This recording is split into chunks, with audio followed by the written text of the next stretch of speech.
updates. Good morning, Tobago.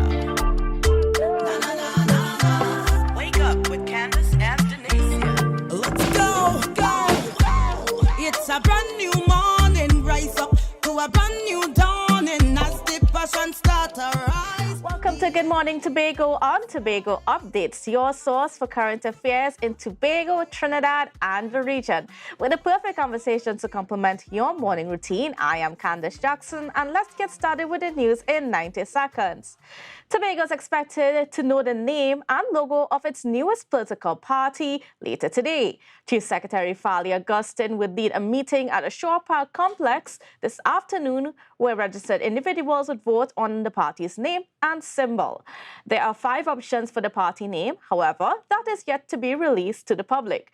Augustine stated that the building of this new party would be from a bottom-up approach, where the membership would decide on every aspect. The new party results from a fallout between Augustine and PDP political leader Watson Duke. Augustine and the entire executive council resigned from the party and declared themselves as independents before starting this new party. Meanwhile, political leader of the Unity of the People, Nkosi Phillips, likened the crime situation in Trinidad and Tobago to World War III. According to Phillips, both the government and the opposition failed to address crime, while citizens remained silent. The UTP political leader also criticized the Minister of National Security, Fitzgerald Hines, for putting his ego before ensuring their results in the fight against crime. And nationally, heads of CARICOM arrived in Trinidad yesterday for the CARICOM Crime Symposium in an attempt to formulate a regional plan in the fight against crime. This symposium comes after Trinidad and Tobago was listed as number 6 in the world crime statistics, followed by Guyana at number 7 and Jamaica at number 10. Among the leaders in attendance is Prime Minister of Barbados, Mia Mottley, the Prime Minister of Dominica, Roosevelt Skerrit, and the Prime Minister of Jamaica, Andre Holness. And that was your news in 90 seconds. And obviously, we have so much happening in our space today. Of course, coming off from our news, we see that crime symposium that's going to be happening. It's just about ready to get started at the Hyatt Regency Hotel in Trinidad. So that's something to look forward to see whether it's going to be just another talk shop or whether some real plans, some real decisions would be made. However, back in Tobago, as I said at the top of the news, we would be having the second meeting of this group of people forming this new political party. And there's a lot of discussion in the space about it and a lot of mixed feelings about it as well.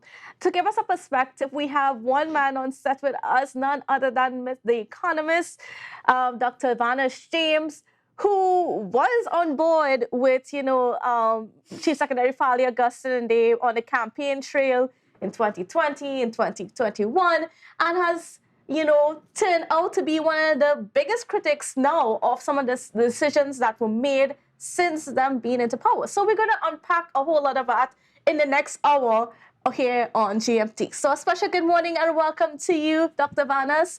How are you doing? Not bad. How are you doing? I am great. You seem to be doing well on Tobago Update. Of course, this is the best place to be. Anyways, so getting into our discussions today, we're going to have this new party. They're going to decide on their name and their logo this afternoon. What are your perspectives on this? Well, in all societies, new tends to have some sound of hope. Mm-hmm. But in all societies, you have to look carefully at the record you're dealing with for all those who promise anything whatsoever, including a new party. We've had 15 months, going on 16 months, of government by the team that is proposing to put forward this new party. And we could measure from that, from the performance on the 15 months, what you could expect, what the citizens of Tobago could expect. There is a fundamental challenge that Tobago faces, and that Tobago puts people in government to confront. And that is the challenge of ensuring that the people of Tobago are empowered to look after their future. Yes. That is what I campaigned for in the 5 years leading up to this year, and helped to put the PDP in power. And there are two sides to that in the normal course of running a country. Two seamless elements, seamlessly linked elements. One is a political process, a political party process for all parties in Tobago, whether you're talking about the PNM or you're talking about a new outfit, in which people get a chance to practice democracy. And that has a meaning. It means being able to practice control of executive authority. That's the fundamental element of democracy all over the world.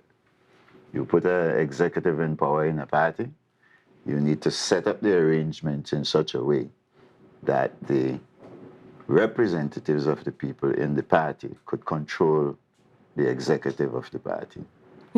Because you know, Candice, an executive is something you give a lot of power. You give them your money, you give them your guns, you give them your influence, and you, the owner, need to have a way to say, okay, this is the way you must run things.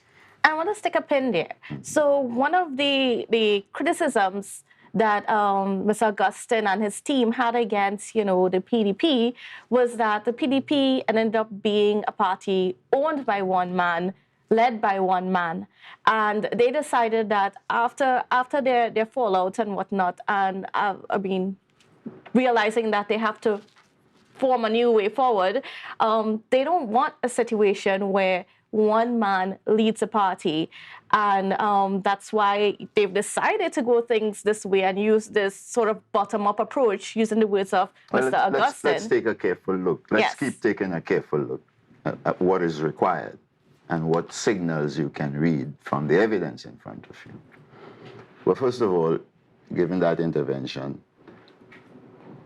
you could know if those who are involved have the skills required to create a democratic party. And do you think that these people do? I doubt it. Why do you say that? Exactly. First of all, the PDP itself was an opportunity to create one. We had a long period of discussion running into the 6-6 tie, indicating that the design of the party was not adequate. And if both Farley and Watson refused to confront that fact, so they ended up with a party, quote unquote, owned by Watson. But remember now, what you really need, as against what you create, is a party owned by the members, and that has a practical design element to it. It means that in any party you create, there needs to be some sort of central set of representatives. Let's call it a central council. You need to have an executive in that to do the wishes of the members. Let's say you put 8 people to run an executive. Then you need enough non-executive members in the representative council to outvote the executive every time. So that the representatives of the members of the party could control what the executive of the party does. That's the core design of every democratic process, including governance. You see that? Yes. Good. Now, if you set that up, nobody could say, this is my party, because it would be a party owned by the representatives of the people. Now, if you do not have the capability to turn something led by Watson Duke into that design, that raises fundamental questions about both what you understand and your competence to engage with opposition. You know, in a political party, you're going to have different opinions and views. and challenges, and you're dealing with politicians. So Certainly. you're dealing with real challenge. But you're just dealing with people in general. You're dealing with people in general. And so your fundamental skill is the skill of a Democrat. It's a skill to compromise, to listen to other people, to understand what people are telling you, and to facilitate consensus. Keep in mind that compromise is not weakness. Compromise is skill and strength. But in this case, there seemed to be a situation where, let's say, Mr. Duke was not willing to compromise and Mr. Farley, Augustine, was not willing to compromise. Or there seemed to be some sort of disconnect there. So, which led to the situation we have today. Right, and that's their internal business. It's up to them. If they do have the skill to work together, fair enough. They've lost the confidence of the people of Tobago. And when I say they, both sides. Watson's lost the confidence of the people of Tobago. But Farley also lost it because he demonstrated through that process he didn't have the skills to keep a united PDP. Now, you're going to ask, what party design will deliver control of Farley and his executive in that new party? What design? You have to deal with that. You have to understand that. And in order to understand that, you also have to understand what that means for the way the THA is designed. They are linked. You practice democracy inside a political party, meaning the members of the party practice controlling the executive of the party. Now, that same practice, where you nurture the skills of give and take and so on, is the practice you are going to take into the THA. And mission number one for Tobago is to design a THA in which the representatives of the people of Tobago could control the Executive Council. Now, and if I understand where you're getting at, now we've had 15 months, as you said, of the Augustine-led administration, but we've had some complaints in terms of, the way that they've been able to relate back to the people, especially the people that voted for them, whether or not it's something simple as getting in touch with them. So are you saying now because of those,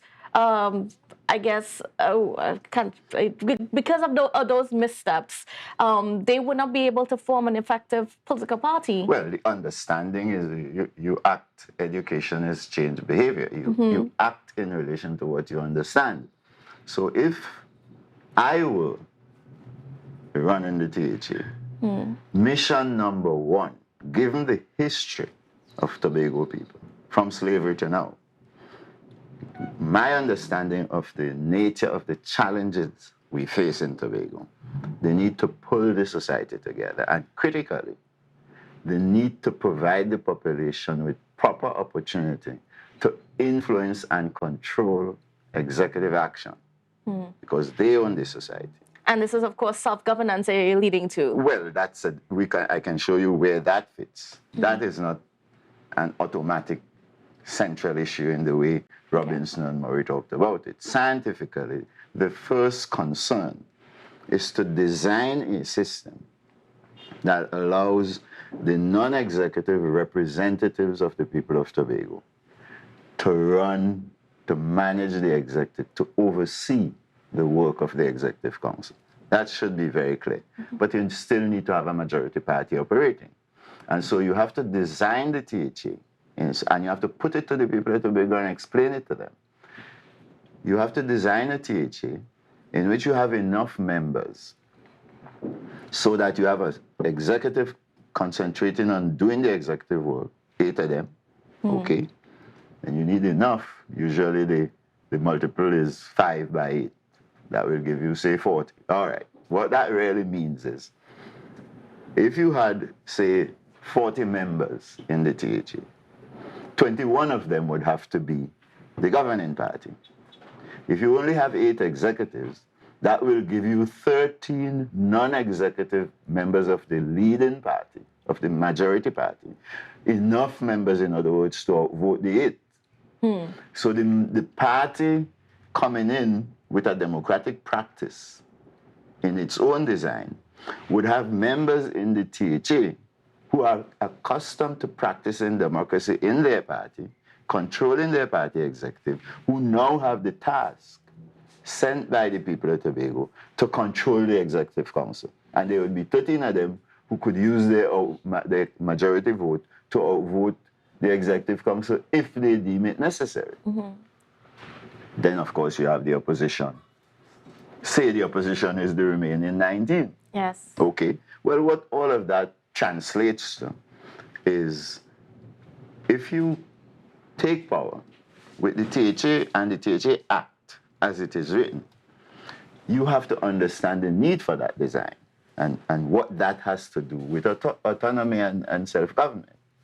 Because the mechanism of oversight in our government, all over the world, you see it in Britain. That's how the British people moved Boris Johnson and Liz Truss in 1 year. Yes. The mechanism of oversight is that the 13 plus the opposition would form oversight committees to supervise every division so that each division has its own board of directors inside the THA. And what those divisions would be doing, those boards would be doing, those oversight committees would be doing it. They would investigate Farley's work. They would investigate each secretary's work. They will investigate whatever is being done on behalf of the people of Tobago. And they will decide when change is required. And the way you make change when you're in government is you make policy and translate the policy into law. So the THA Act would have to be changed in order to allow that kind of oversight mechanism to create law to control executive action. And of course, this was a proposal that you would have made. That's the basis of autonomy. Yes. And that's the basis on which I campaigned to oppose the PNM, because I argued to the people of Tobago that the PNM doesn't understand that. And that's the basis on which I supported removal of the PNM. And that's the basis on which I say to the people of Tobago today, the government you have in power doesn't understand this fundamental. Because if they did, the first thing they would do after the last election is to move to set up the government in a way that brings the people of Tobago directly into the process in two ways. You make policy in every serious country on two tracks. The public service is a set of specialists you put to look scientifically at issues and bring policy proposals to the government through the Executive Council, in this case. But there's a second track, and that's what the oversight mechanism is about, and that's what empowerment is about. That second track is you set up those oversight arrangements, and you give the people of Tobago a chance, as you see it in Britain, you see it practiced in the US, to come on any policy matter whatsoever, the budget, everything, and tell you, as the Executive Council, what they think on that issue.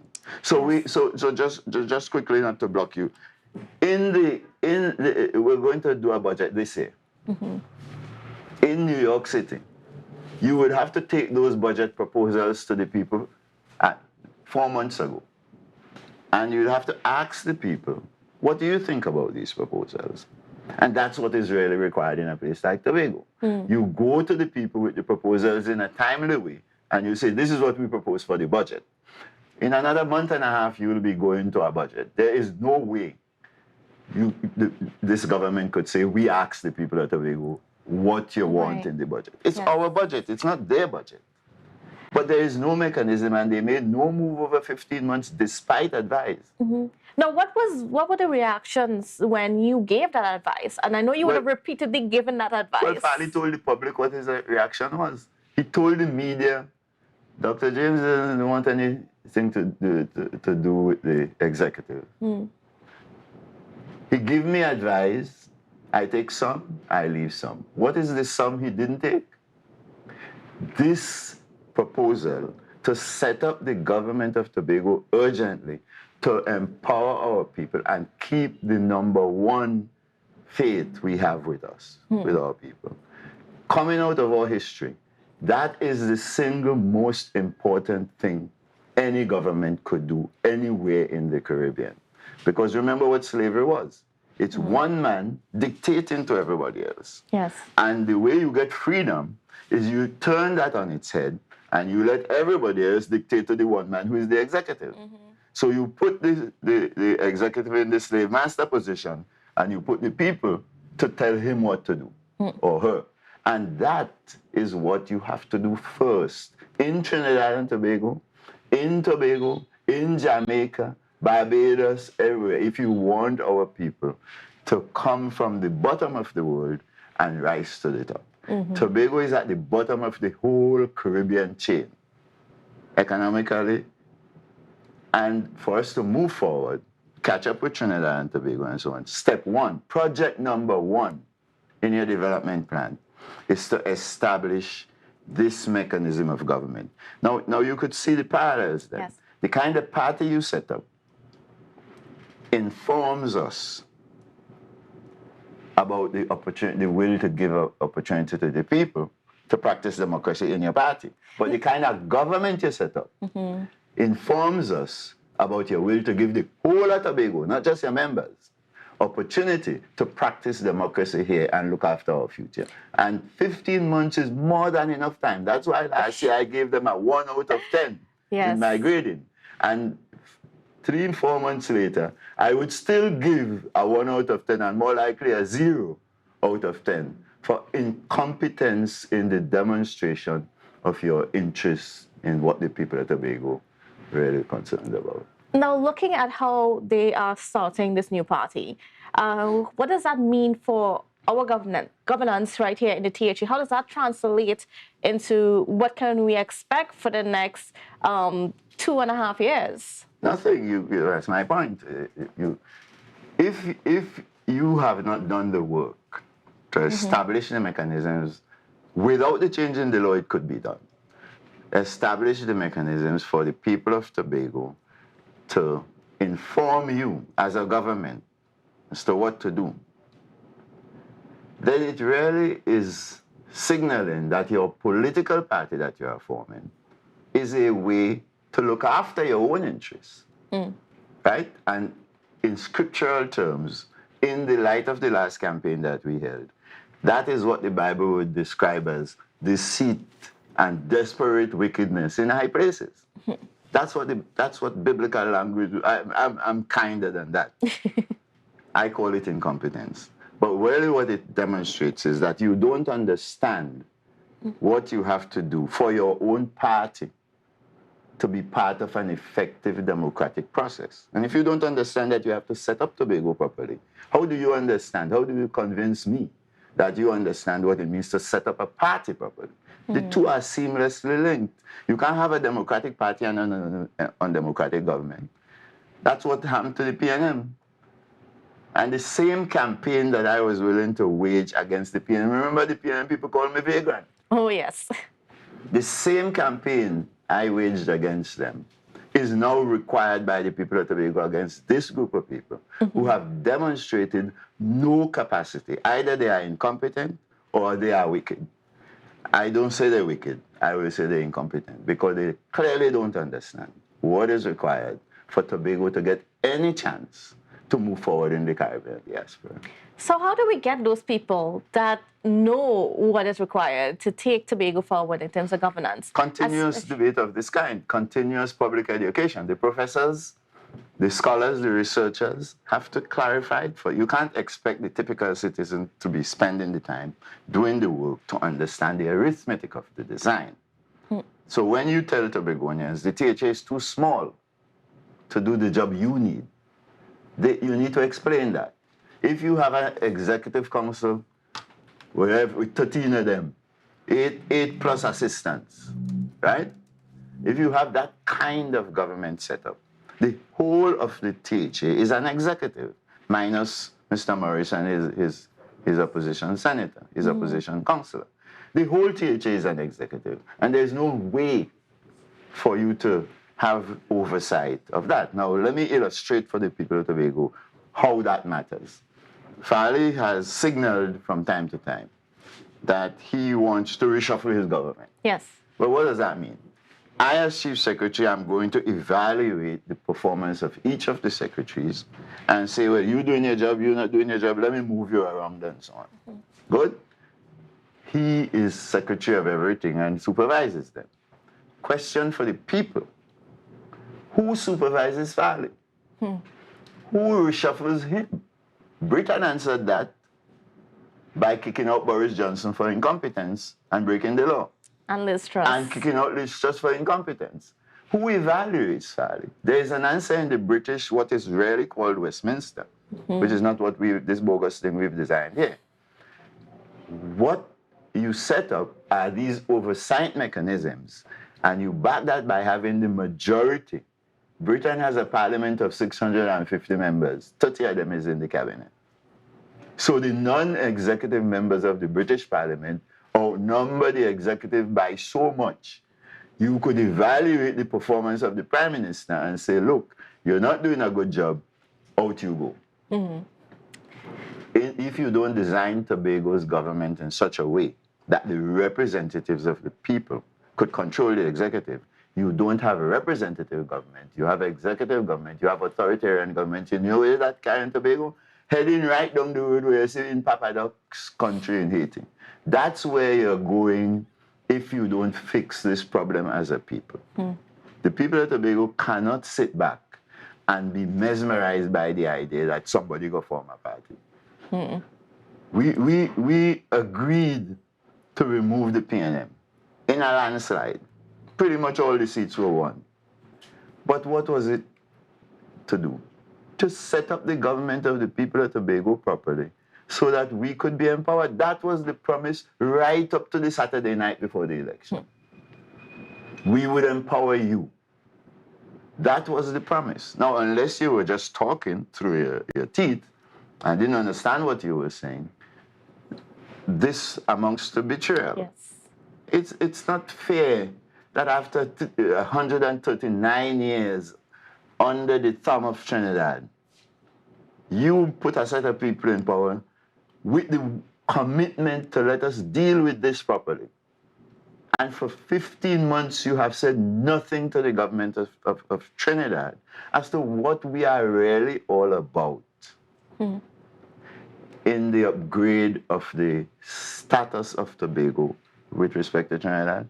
You have not gone to Trinidadians to explain to them why we need autonomy. We don't need autonomy because we are against Trinidad. We need autonomy in order to set up good government in Tobago. Government in which the representatives of the people have the power to make law, to control executive action, and get executive action to do the things we, the people of Tobago, need. And Tobagonians cannot allow the glitter of the formation of a party to blind the eyes to those fundamental realities. And that's why people like me get into the public process. Not for me, I'm fine. But for the development of Tobago. And for the future of what is going to happen when people like me are not on the stage anymore? Yes. Who is going to tell the story? So people, scholars like me who went to school to understand what we need to do here, must speak up rather than join the glitz and the glamour. And I will take that as a good point of us. So just take a pause, and then when we come back, we'll expand on that a little bit more. All right, so viewers, so don't go anywhere. We'll be back right after this break. To a brand new dawning as the passion start to rise, the energy fill the sky. Yeah. Hey. Tobago updates. Welcome back to Good Morning Tobago on Tobago Updates, viewers. And yes, we have perhaps one of the, I think we're at the end of the cruise season. So we have a cruise ship there in harbor. I mean, it's left to be seen how much are we benefiting really from these cruise ships that are coming in. I mean, we certainly love to see more as as the time goes on, because this is our first cruise season back on the market. Of course, we came back in last because our borders here in Trinidad and Tobago were the last to open for the whole Caribbean region. So while I mean all the other destinations in the region had that jump start and was able to capitalize on the tourism market, we in Tobago unfortunately have to lag behind. They opened first because pretty much the rest of the Caribbean run They the run tourism economy. yes. We run an oil and gas economy here. Tourism is a minor thing. Let me point out to you and to your listeners that the IMF has just brought out their Article 4 surveillance mission report. I spent the whole of the weekend studying it carefully because I was invited by The Guardian to prepare a little note on it for them. And one of the things that strikes me is that the IMF is predicting a decline in the national economy towards the end of 2023, going into 2024 and after, because of the decline in the energy sector. And what that tells you is that the IMF doesn't think that any other sector in the economy will emerge to generate the export earnings that oil and gas would normally generate. Yes. That says there is no belief in the national spirit that the tourism industry of Tobago could play the job, do the job that oil and gas is doing. And then when you've paid attention to the messages coming from Prime Minister Dr. Keith Rowley, as well as the Minister of Finance, come inward, the message has been, they continually put their faith in the oil and gas sector. Absolutely. And whereas there are some arguments to say, yes, because of how liquid it is, it costs less in some ways than it does to invest into the tourism product. They continue to put all that effort there, and they don't seem to be putting enough effort behind the tourism product, and automatically Tobago suffers as a result. And there's a reason for that. Let's be clear. You don't need good governance just because you believe in democracy. You need it because it is vital to your economic transformation. And what really that comes down to is tourism as an industry. And you look around the region, you see that. For it to lead to development, and it hasn't led to development anywhere in the region yet. For it to lead to development, you have to bring the entire citizenry into the process. You have to get everybody to agree to treat tourists nice. You have to get everybody to understand that good service is not servitude. You have to get people to understand that you have to be innovative in the development of the service that you offer to the public and offer to the tourists and so on. So you become famous for the quality of your music and the quality of your service and all of those kinds of things. You do a visit to any place like Mexico and those other places, and you would see the sharp difference in the way tourists are treated as compared to what we are offering as service here. And until you provide a framework in which the citizen can conduct a proper, normal conversation about what we're doing, so they could face up to the reality of highly productive work and all of those kinds of things, you would find that you'll have a hit-and-miss approach to the development of the tourism sector. I mean, and as you mentioned, Mexico, there are certain places in Mexico. So, we know Mexico has a reputation for being, crime-ridden and so on, but yet they have the Cancun, they have the Baja Peninsula and so on that do remarkably well when it comes to tourism. And it makes you wonder, what are they getting right and what are we getting wrong? And when you actually go to those places, what you experience tells you we are not even at the starting gate. What you experience is, because they know the world is thinking of them in terms of tourists, in terms of crime and so on, they link them and they say, as soon as you land, they begin to put in your mind the idea that you'll be fine, you'll be safe. They do all sorts of things to convince you. They check everything. They're checking your baggage. They're checking, they're monitoring and convince you, the visitor, that there might be crime in Mexico, but you wouldn't be a victim of that crime because we're taking all steps necessary to protect you. That's what you actively see. I mean, I spent a lot of time in the tourism areas working in Jamaica, for example. And when you see how Jamaicans treat tourists in the tourism areas, forget about the rest of Jamaica. Yes. I mean, I interview tourists and ask them in the middle of Trenchtown, what you doing in a place like Trenchtown? And the tourists would say, well, I come here because of what I hear is the fun about being in Trenchtown.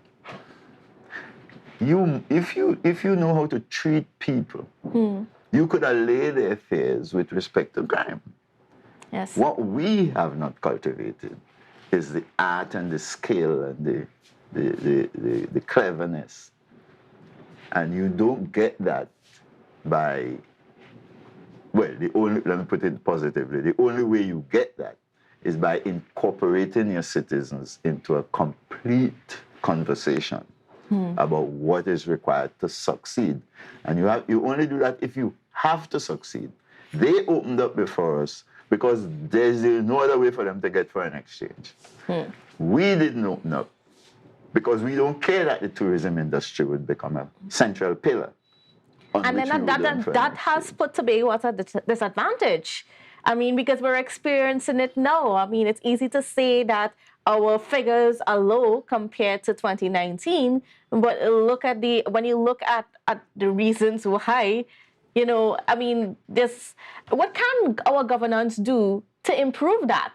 Well, right here in Tobago, do we have any power within the construct right now? Do we have any power to increase anything when it comes to tourism? We don't have the power now, but that's my point. We had 15 months to initiate a proper conversation with the government in Trinidad to explain to them why we need autonomy. And that we don't need autonomy because you're treating us bad.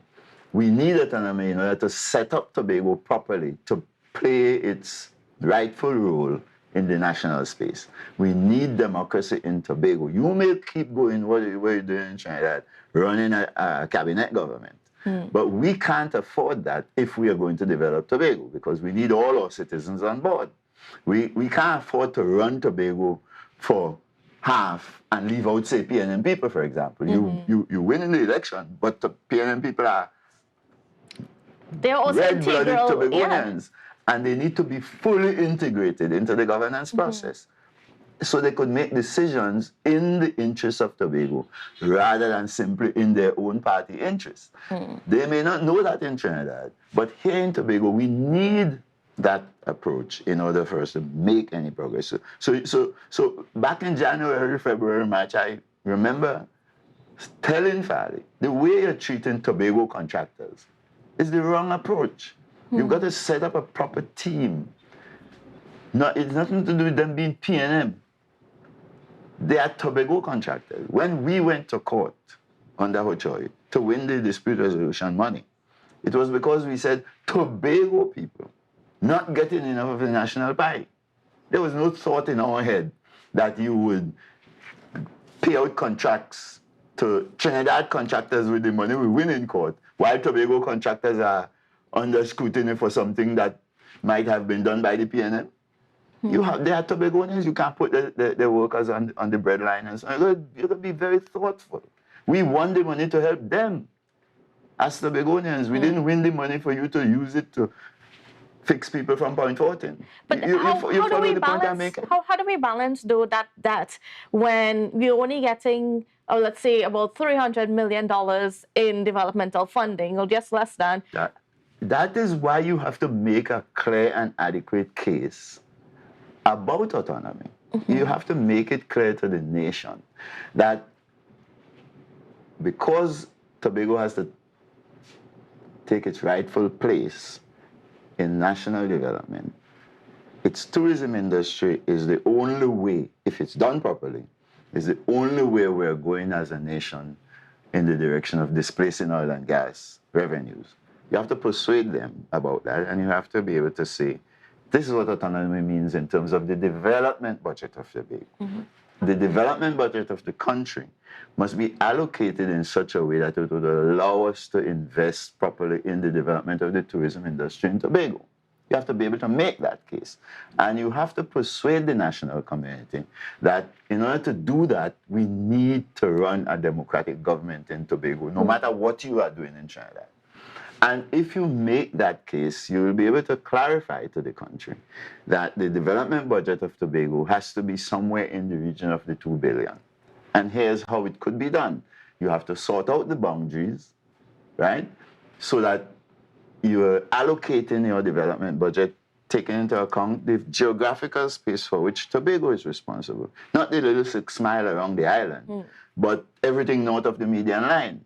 And that would give Tobago a bigger space in the national space than Trinidad. And that alone would allow us to make a clear case that the development budget of Tobago has to be bigger than it is today. And let me tell you, if you just take a look, any citizen could jump online and take a look at the New York City Charter.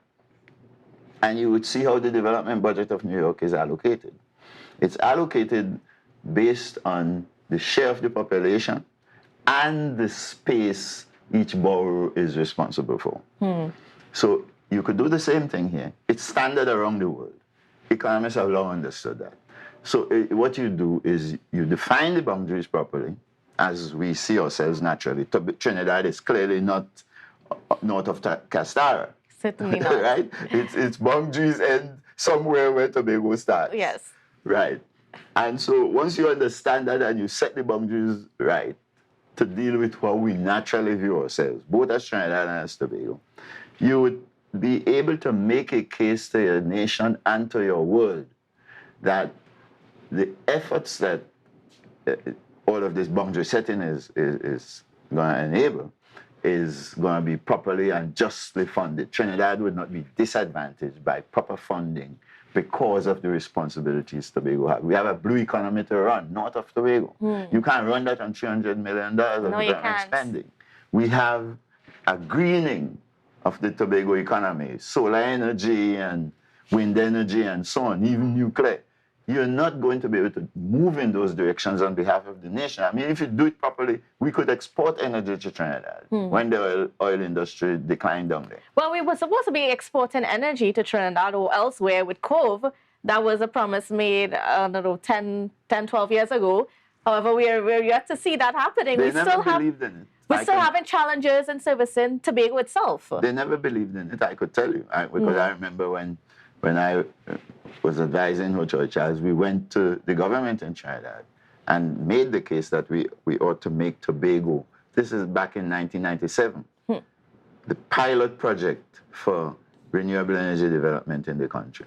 While you sit on your belief in oil and gas down there, let us use our development money a different way to initiate transforming Tobago. Give us our share of the energy resources so we could transform Tobago into a mecca of renewable energy. And they said to us, gas energy will always be cheaper than wind and solar. Yes. That was the thinking down there. So they've never believed in what we're talking about. We in Tobago, on the other hand, must believe in that and make a clear and adequate case to the nation that this is how we think we could contribute and be side by side with you. Now, in a few minutes that we have left, I just wanted to sort of analyze some of the things that are happening right now as it relates to the THA governance. I mean, we touched on tourism. We have the Jazz Festival coming up this weekend. And, we're not necessarily hearing that buzz that we have heard in years gone by. The Augustin administration promised to do things differently, and we didn't even hear the announcement of the artist until a month ago. Now you can't even, the biggest complaint I get all over Tobago, from top campaigners, the guy who was up and down in Tobago with his trucks, putting the PDP in power, complained to me this weekend that since then to now, not one of the leaders, including Fali, have come across to see him, to understand what the contribution meant, You can't get them to talk to them. People complain all the time. You can't get them on the phone. They tell you nobody to call them. Well, what all of that means is you have no mechanism to bring, and of course they refuse to put the oversight arrangements I recommended in place. So there is nothing available that you could use to bring Tobagonians into the enthusiastic effort to really drive any initiative, whether it's tourism, jazz festival, a part of it, and so on. None. There's no mechanism in place to do it. Tobago is left bare.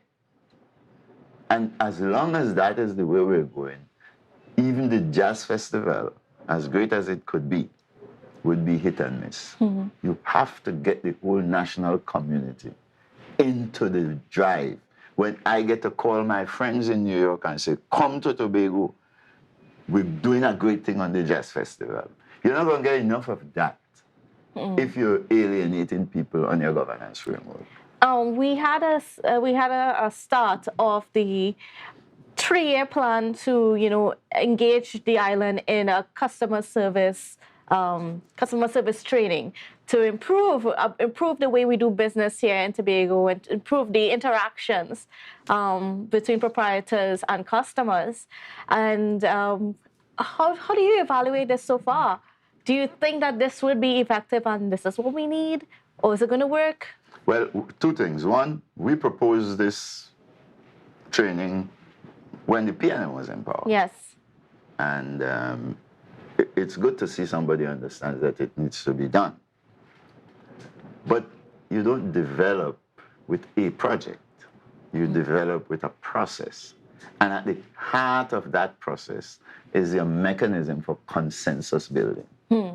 Consensus is one of the big ingredients of the development process. We've done work, in my work with WIPO, I have run the models on the global data to demonstrate the critical importance of consensus-oriented government, right? You're not going to develop a place like Tobago unless you have mechanisms of consensus. Well, the fundamental mechanism, the government is the mechanism through which we collaborate and through which we achieve consensus. And if you set that up so that the members of the Executive Council need to lock off their phone in order to get privacy, there's no mechanism through which we could talk to them outside of calling them on the phone.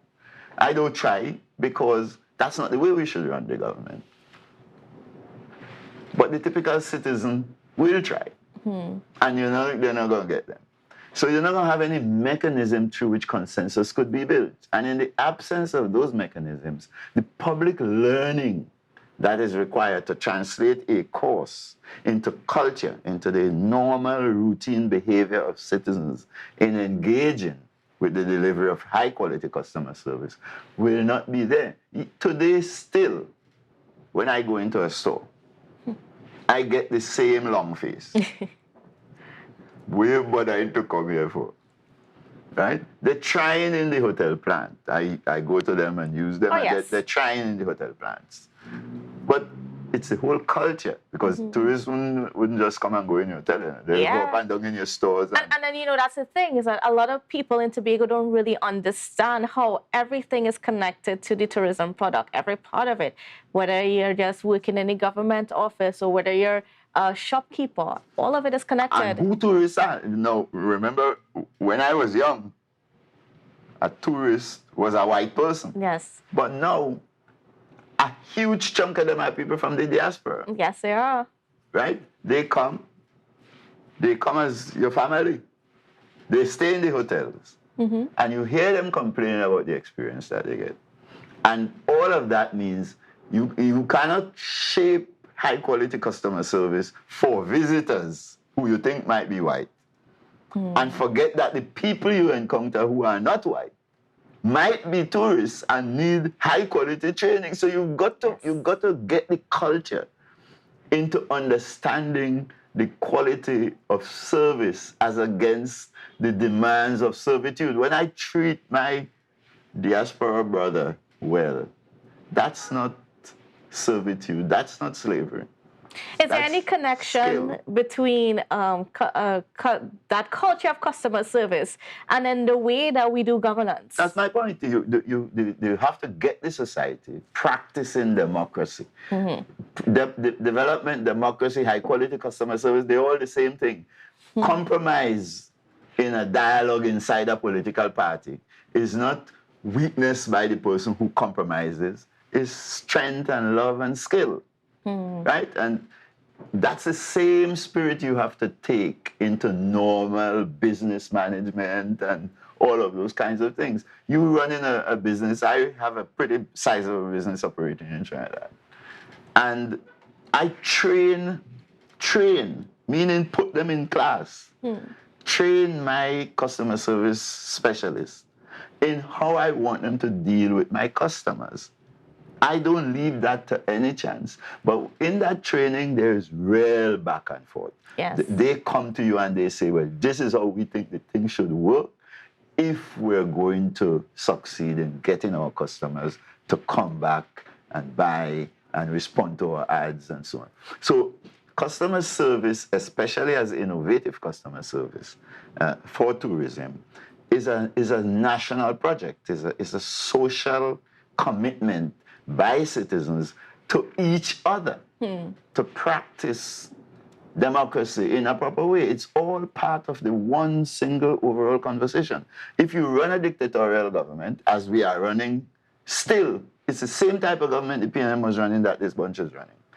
If we're running that, there is no chance you will get Tobago off the bottom. When the national economy is declining, Tobago will not be a beacon of development. And it ought to be. When Trinidad is declining, Tobago ought to be picking up the slack. That is only possible if we fix the governance arrangements and use that to set up the economy properly. All right, and I guess on that point, we'll have to leave it right there because we are out of time. But I mean, Dr. Vanus James, you left so much for us to think about and to ponder.